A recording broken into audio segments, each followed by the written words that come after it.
What's up, Ravens flock? My name is Christopher Linfont of the Baltimore Feather, BaltimoreFeather.com, bringing you another episode of the Preview and Prediction Show, where we take a look before the game, the Ravens game, preview it, show you who the key players, key positions, key battles will be, and predict an overall winner. Now, we won't be really delving much into key battles and keys to the game, because this is a preseason game. We are mainly focusing on players that need to produce, players to watch, guys that can really have a breakout performance, earn themselves a roster spot with this preseason, potentially starting spot for some of these guys we'll talk about. So we're not going to give keys to the game, really go into that. But once the regular season approaches, once we get to the regular season, we'll talk more about that stuff. And of course, you can read the write-up, a short condensed write-up of this video here on BaltimoreFeather.com. If you don't want to watch the whole video, I recommend going over there. It's about a 3 to 4 minute read. Definitely worth your time. So, here we are in week 2 of the preseason. Baltimore won against the Jacksonville Jaguars last week, and a pretty big blowout, actually.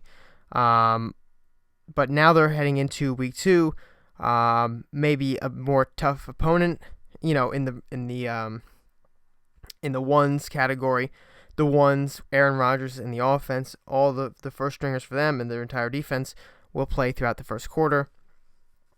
So this will present a bit more of a challenge for the Ravens' first team, but we're not really focusing on the first team because we know what we're going to get out of the first team. We're really focusing on second team, guys who need to make an impact to preserve their roster spot, to climb up in the ranks, to climb up on the hierarchy of the roster and depth chart.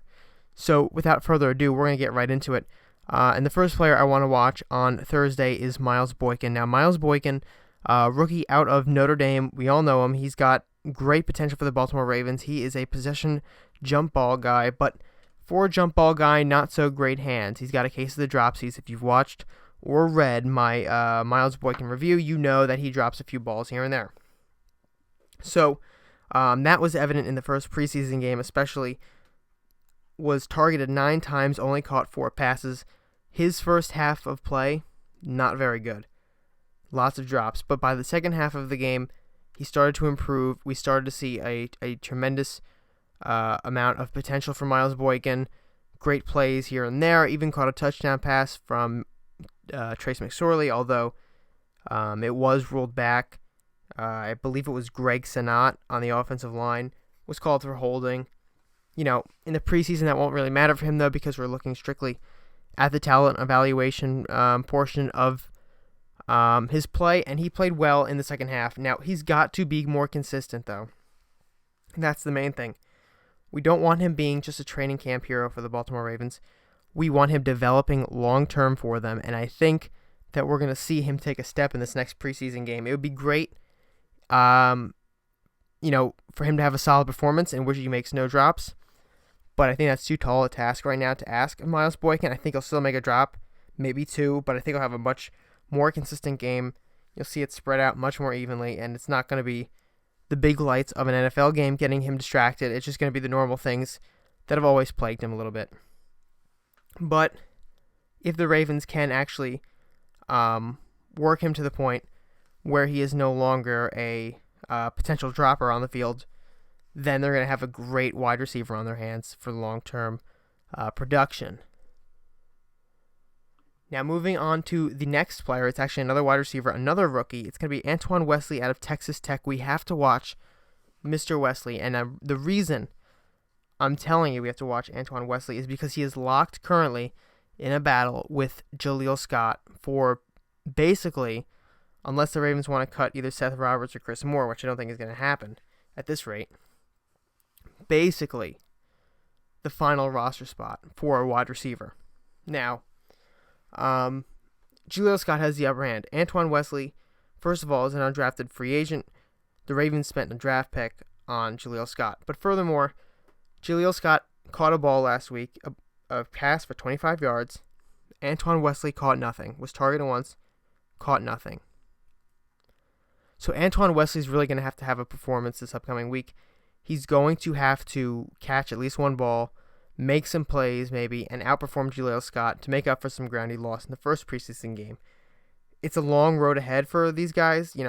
Cuts won't be till the end of August. But again, we are in week 2. It's early. But it's, after this game, it's going to be halfway through the preseason. And he's got to make some plays before Jaleel Scott gets a big advantage on him. Because if he's still not, if Anton Wesley is not making plays by week 3, and Jaleel Scott is, then you can close the book on this positional battle. So if Antoine Wesley can make up for the lost ground last week, though, and this week, he will have not an advantage, but at least pushed himself back in the conversation for that final wide receiver slot. Now, moving on from Antoine Wesley, another rookie. I know I'm not only going to talk about rookies this episode, but Jalen Ferguson is a guy who's not expected to start this year. And that's okay for the NCAA's all-time career sack leader. Broke Terrell Suggs' record, actually. I believe it was by a single sack.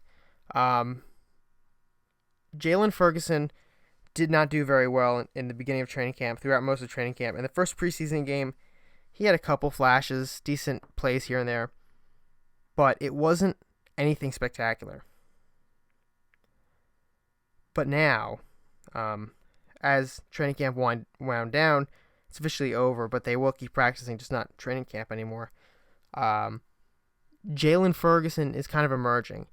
Coaches have said it. The media members who attend practice have said it. Jalen Ferguson is emerging. He's taking big steps, big strides to become a great pass rusher for the Ravens. Will he be the guy for this year? It's too early to tell. Simply put, it's way too early to tell. But we will get a better understanding of what Jalen Ferguson can bring to the table this year in how he produces on the field in week 2 of the preseason. Simple as that. Jalen Ferguson can really make a run at a roster spot. I'm sorry, not a roster spot, a starting spot at edge rusher if he starts having great preseason games. And it's going to start in week 2 if he records at least one sack, if he makes the offensive line of the Green Bay Packers, pay attention to him and address him themselves. He's going to have an upper hand going into the season because, the opposite side of Matthew Judon, still unknown. You've got all these rumors about the Ravens potentially trading for Jadeveon Clowney. People are not willing to put all their faith in Jalen Ferguson right now. Jalen Ferguson needs to come out and really make us put our faith in him if he wants to take a starting spot this year. Now, does Jalen Ferguson have to take the starting spot this year to survive? Absolutely not. He doesn't have to start till year 3. He's a third-round pick, doesn't have to start till year 3, in my opinion. But if he wants to become a great player now, this is a good chance to do it because that spot is wide open, and he has a chance, if he starts balling out in this preseason, to seize it himself. Now, moving on to our first non-rookie, and I believe Ferguson's actually our last rookie of this video, we're going to talk about Cyrus Jones. You might be asking me, Chris, what is Cyrus Jones? Why are we going to watch Cyrus Jones? He's a kick returner. We know what he can bring to the table. No, you really don't. And here's why I say this, because Cyrus Jones has rarely ever played his true position in the NFL, and that's cornerback. If you look at these stats on your screen, 8 tackles total in his entire NFL career. I think he started once. Yeah, in 2016 he started once at corner. That's it. So the Ravens here want to know what Cyrus Jones can bring to the table other than kick returner. Because we know he's a good kick returner. He's not great. He's good. But he is in a roster battle because Tyler Ervin had some good positions. Not positional. Tyler Ervin, the former running back of the Houston Texans, had some good returns last week, and I have to say he did look good. But Cyrus Jones against Jacksonville, if you're looking at those stats, had a tackle, a pass deflection, an interception, 19 yards return for a touchdown. If Cyrus Jones can prove his worth as a cornerback too, and a kick returner, he's a lock for the roster. Immediately, he's a lock because the Ravens can basically have a guy take 2 positions on one roster spot. Obviously, he wouldn't start at corner, but he could be a depth corner without even having to take a corner spot. So, and it would be good because the Ravens like to have guys who can play multiple positions. Jacoby Jones was a wide receiver and return man. having a guy who can be a return man and provide value elsewhere on the field is great. And of course, you got Pat Ricard in there, defensive lineman and fullback, played a tremendous game against the Jacksonville Jaguars last week. So if we can see Cyrus Jones produce at a high level at cornerback, and if he returns kicks and punts this week against the Green Bay Packers, he could really start to make a case for himself as a roster lock and not as a probable roster player, because he technically isn't a lock. Guys in here are competing for his job, and he's got to ensure that he gets it back this year for his hometown team, the Baltimore Ravens. And the best way to do that will be to impress in both kick returning and cornerback. Now, our final person to watch, and it's not really person, it's an entire group, but more highlighted on Chris Board. Chris Board, former undrafted rookie out of North Dakota State, the Bison up there, 7-time national champions of the FCS League and the NCAA. Chris Board, lots of people think he could end up starting next to Peanut Onwaso as an inside linebacker. Here's the deal, though. He had an underwhelming game last week in the first week of the preseason. And again, I know it's the first week of the preseason and things can happen, but he underwhelmed, and the other guys outplayed him. That's simply put.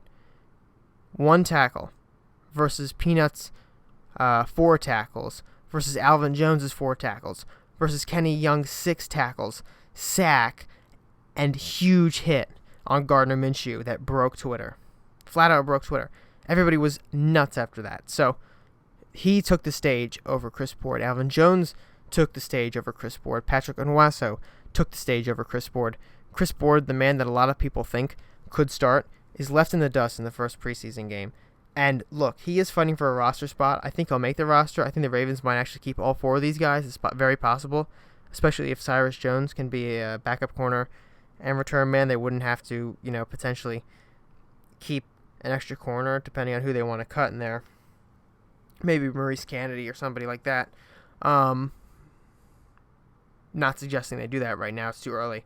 Anyway, if Chris Board wants to start, and you obviously think he does, he's got to do better. He's got to take the spotlight this week. Take it off Kenny Young. Because that hit really solidified Kenny Young right now, as the incumbent. Because he isn't the incumbent starter. The incumbent starter in C.J. Mosley is gone, but Kenny Young did things last year for the Ravens they liked. Provided assistance when necessary. They drafted him. They have a lot of confidence in him. Chris Board is automatically at a disadvantage because he wasn't drafted. They did not instill confidence in him. He was picked. They had some confidence in him. They picked him in free agency, but it's not like they were so confident in him that they had to spend a pick on him in the NFL draft. They didn't. Chris Board needs to improve. He needs to show his worth. And a lot of people think he could start. I think he could start. But he does have to come in here and start dominating in the preseason. So what he's got to do, basically, is outshine all the other inside linebackers, maybe get a sack, an interception, a forced fumble, a big hit, some sort of splash play, and end this right here, end this week on top of the conversation for inside linebacker. So that's it for this week's episode of Preview and Predictions. I wanted to cut it down a little bit in time because last week I kind of rambled on and on and on. So, again, make sure to read it on BaltimoreFeather.com if you get the chance. It's about the same stuff, though. So if you watch the video, you probably don't have to read it. Or maybe you already read it and you came for the video for extra commentary. We will be back with Nest Talk on Friday when we recap the game, fresh on the mind of all Ravens fans. So stick around for that. So I will see you on Friday. So make sure to subscribe on YouTube where you're listening to this and hit that notifications bell to know when the next episode of Preview and Predictions of Nest Talk and all our other videos come out. Thanks for watching. This is Chris Linfont signing out.